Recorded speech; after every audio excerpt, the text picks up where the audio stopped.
Oh, we do love to be beside the seaside. We Brits take more than 25 million trips to the coast each year. And it wouldn't be a day at the beach without a sweet treat. On a sunny day, the humble stick of rock is a firm favourite. And 4 million pieces are sold at seaside resorts up and down the country. It's as much a part of seaside tradition as buckets and spades, fish and chips, and stripy deck chairs.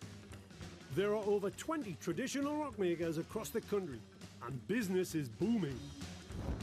And Bridlington in the East Riding of Yorkshire is home to one of the biggest.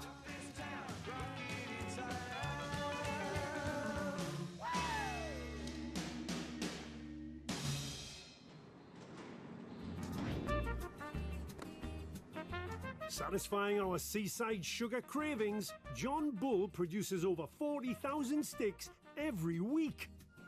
That's 6.5 miles of rock. But what exactly is rock? Well, it's just sugar, made into solid sticks. Every dentist's nightmare. And to cater for our sweet tooth, the factory gets through 25 tons of sugar and 20 tons of glucose every week. So, let's get rocking. The first stage is the cooking process, which happens here, in the boiling room. It's hot, sticky work. So the first part of that process is the water, which is 4 litres of water we pour into the pan. Then we'll add 25 kilo bag of sugar.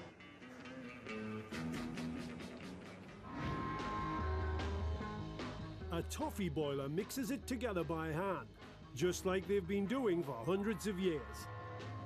There are few labour-saving devices here. This copper pot conducts heat 5 times better than iron and 20 times better than steel, making sure the heat spreads more evenly. Once he's mixed the process up, we put the lid on and we switch the pan on. Then we can add the glucose. Then we leave it to boil up to 140 degrees. Glucose is a type of sugar used to thicken the mixture. It's important you get the mixture right and the process done in that order, otherwise you end up with too much glucose or too much sugar, which then it becomes lumpy, so we have to get it right. It takes 40 minutes to get the mixture hot enough to make rock. One batch of mixture makes 600 10-inch sticks, and they make 14 batches a day.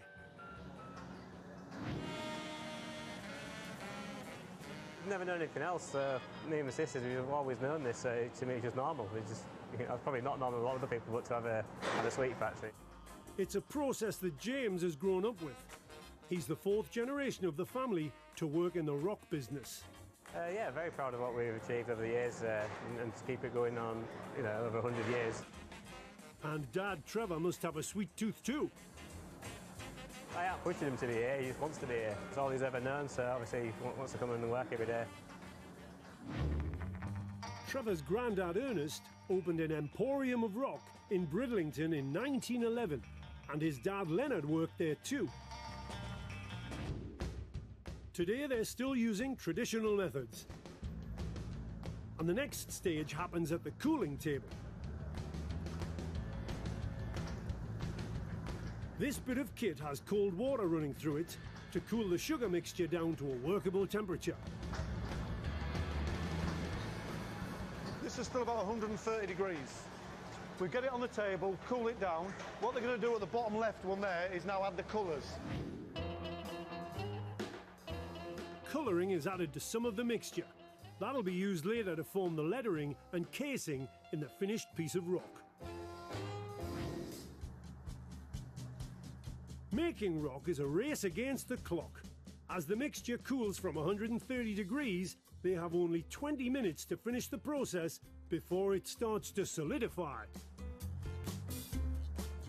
Each panel of cooling sugar mixture is destined for a different part of the finished stick. See the underneath of it, it's starting to set and it forms a shell, like glass. So just folding it over, and they'll keep doing that at regular intervals to prevent it setting. It'll be down to a temperature of about 80, 90 degrees. because they can start handling it properly now. And we can tell the temperature by touch.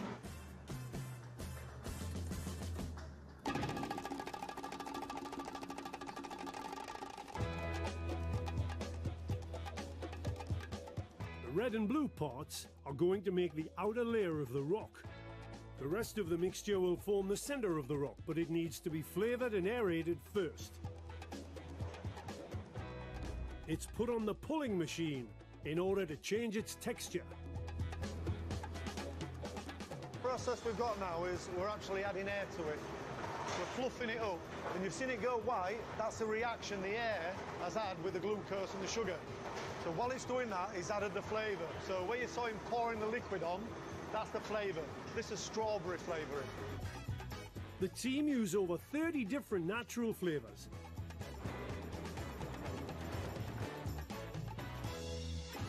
Now that's what I call eye candy. Once the mixture's cooled, it's time to prepare it for assembly. And the big secret of this seaside sweet is a feat of confectionery engineering. How do you get the letters in? By special request, this rock will have Made in Britain running all the way through it. So all the lettering that goes in a stick of rock are made by hand. Andrew's been doing lettering for 8 years. It takes a real craftsman to get the letters right, as the coloured rock and its fillers can be up to 6 feet long. So he stretches it out, puts it in the white blocks. They prevent it going flat. Each letter is built separately. Thin strips of toffee are cut to length and fitted together, and the visible ends form the letters.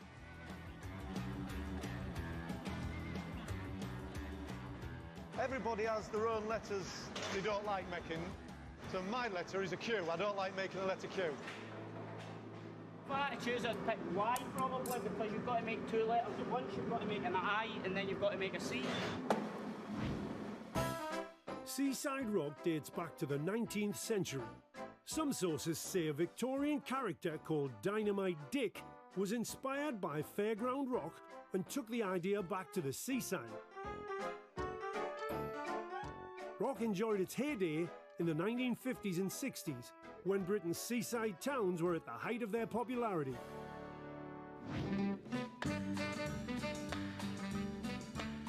Although rock is still a firm seaside favourite, here at John Bull, they're always looking for ways to maintain its popularity. We also do a lot of wedding rocks, so we had our own rock once we get married as well. I wrote it myself. If you look at where we are now, we're nearly at the end of the lettering. So the red's the letter, the white is the filler and a space in between the letters. While Andy has been handcrafting the lettering, the casing is being prepared, ready to wrap them. The red, the white and the blue is going to be the outside of the rock.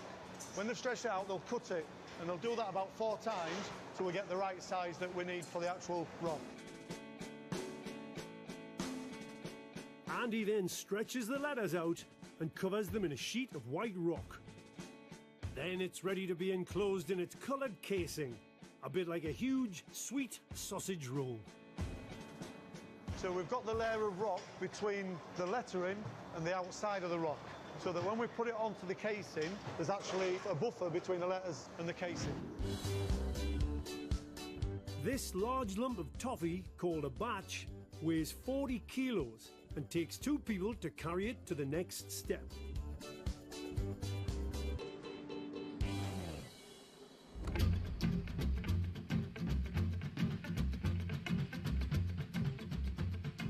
It's heated, so the rollers are going round, and while it's spinning it, it's softening it up. So what Jason's trying to do now is trying to drag it out so we can get it down through the rollers. And what Tom's doing at the end, he's pushing the rollers in. So it's putting pressure actually on the stick of rock to narrow it off. It is quite a difficult job to learn to do and to get right. So he's going to tear the end bit off. That'll be used as broken rock. Got it through the rollers. Now the rollers are dictating the width of the stick, not the length. So they're going to stretch this out the length of the table. The 40-kilo batch is painstakingly stretched into a whopping 500-foot length and then cut into 10-inch sticks. So if you look at it, on the top of the scissors, it doesn't actually cut it, it cracks it. Cracking it, rather than cutting, prevents the rock from shattering.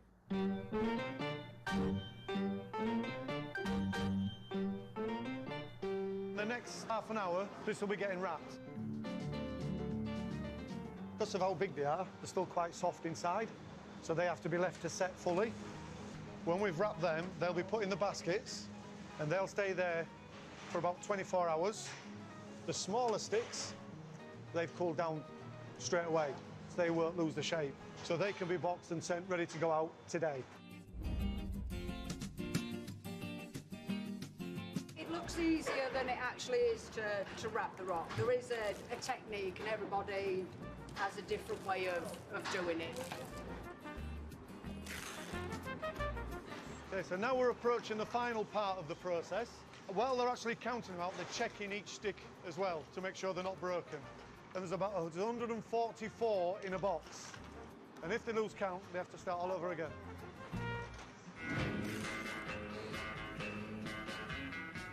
The sweet taste of success for over 100 years. I like rock.